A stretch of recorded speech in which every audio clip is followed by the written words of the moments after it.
Selamat pagi anak-anak. Masih semangat pada pagi hari ini? Alhamdulillah.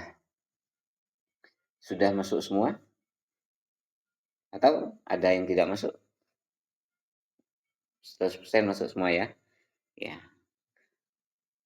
Mari sebelum pembelajaran kita dimulai, seperti biasa, kita panjatkan doa kepada Allah Subhanahu wa taala dengan harapan semoga pembelajaran kita hari ini bermanfaat dan semoga bisa menjadi bekal untuk kita menjalani kehidupan di dunia ini. Amin.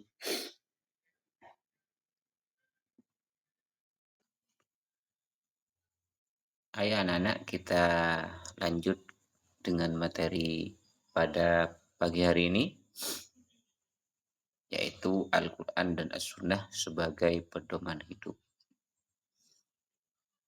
Pengertian Al-Quran dan As-Sunnah sebagai pedoman hidup berarti Al-Quran dan As-Sunnah dijadikan sebagai sumber utama dan acuan dalam mengatur kehidupan sehari-hari, baik dalam hal ibadah, muamalah, maupun dalam menghadapi berbagai tantangan dan kesulitan.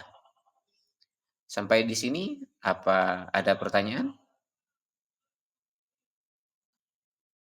Oke, ayo kita pelajari lebih mendalam apa itu Al-Quran dan apa itu As-Sunnah. Ada yang tahu apa itu Al-Quran? Coba diperhatikan di slide. 1. Al-Quran adalah wahyu Allah Subhanahu wa taala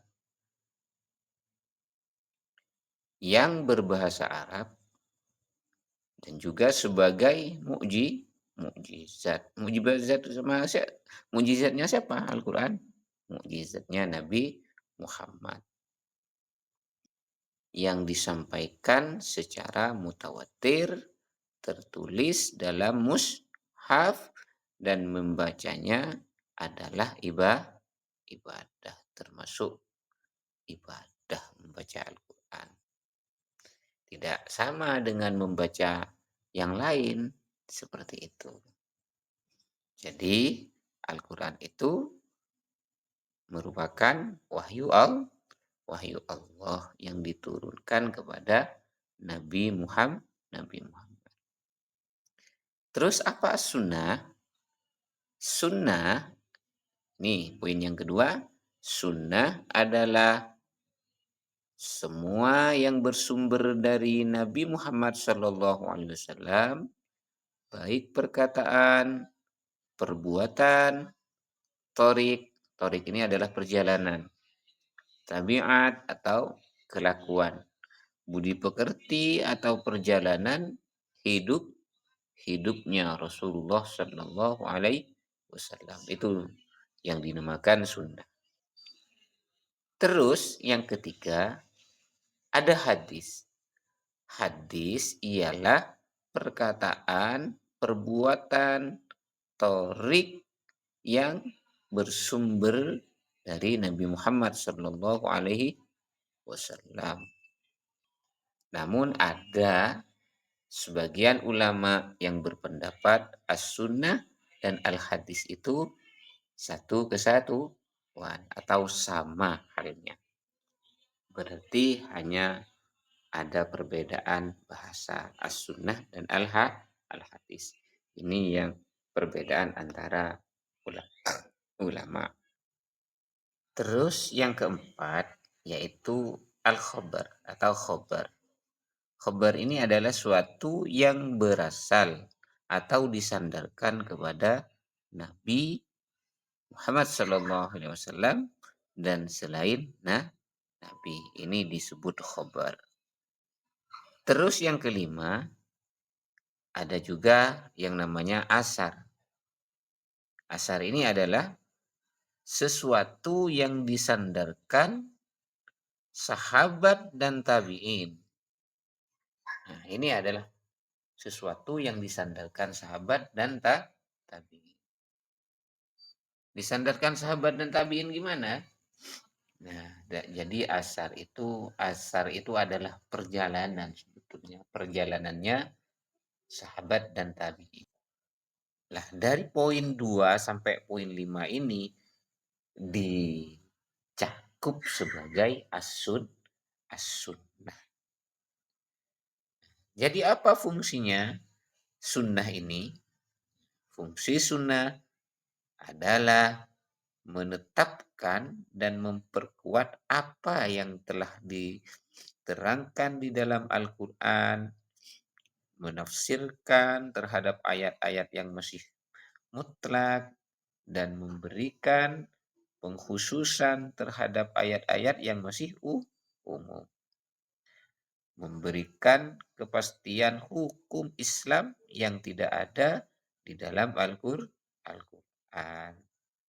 Salah satu contoh di dalam Al-Quran yang haram, hewan yang haram cuman babi dan anjing. Tapi setelah disepakati dengan beberapa ulama sampai kodok pun haram. Nah, itu yang dinamakan as-sunnah atau hukum-hukum yang tidak ada di dalam Al-Qur'anul Karim. Jadi fungsinya as-sunnah diingatkan kembali untuk memperjelas sesuatu hukum yang tidak ada di dalam Al-Qur'an. Jadi yang tidak ada di dalam Al-Qur'an ada di hadis atau ada di kesepakatan-kesepakatan para ulama atau yang sudah dijalankan oleh para sahabat dan tabi'in. Nah, coba diperhatikan anak-anak. Ayat ini adalah surat An-Nisa ayat 59. A'udzubillahi minasyaitonirrajim. Bismillahirrahmanirrahim. Ya ayyuhalladzina amanu athi'ullaha wa athi'ur rasula wa ulil amri minkum. فإن تنازعتم في شيء فردوه إلى الله ورسوله إن كنتم تؤمنون بالله واليوم الآخر ذلك خير وأحسن تأويلا. Nah, inilah yang dijadikan landasan kenapa kita itu harus berpedoman kepada Al-Quran dan as-sunnah. Artinya bagaimana? Wahai orang-orang yang beriman, taatilah Allah dan taatilah Rasul Nabi Muhammad serta ulil amri minkum. Ulil amri minkum ini adalah pemerintahmu, pemerintah atau pemegang kuasaan di antara kamu atau di antara kalian. Jika kamu berbeda pendapat tentang sesuatu, yang dimaksud sesuatu di sini adalah perbedaan hukum, perbedaan budaya, dan semacamnya. Nah, ini harus kembali kepada siapa? Kembali kepada Al-Quran dan kembali kepada as-sunnah. Kenapa harus kembali ke sana? Karena tatkala ada perbedaan-perbedaan yang sudah menimbulkan perdebatan atau perselisihan,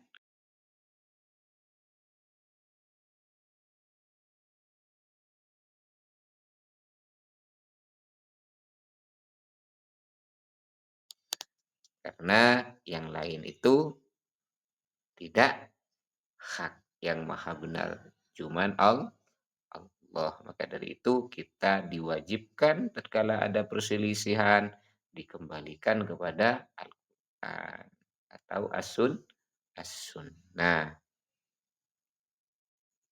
Coba diperhatikan ayat lain. Ini ayat di bawah ini adalah surat An-Nahl ayat 64. Bismillahirrahmanirrahim. Wa ma anzalna 'alaikal kitaba illa litubayyana lahumul ladzi ikhtalafu fihi wa hudaw wa rahmatan liqaumin yu'minun. Artinya, kami tidak menurunkan kitab Al-Quran, kami ini Allah,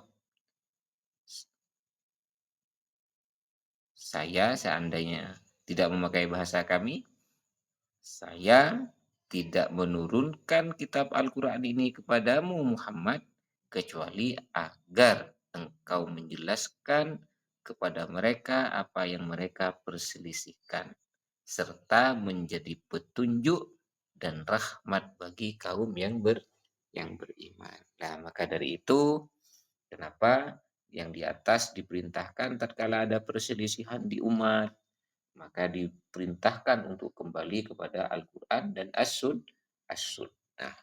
Nah, inilah dasar-dasar kenapa Al-Quran dan As-Sunnah diperintahkan untuk dijadikan pedoman oleh orang Islam.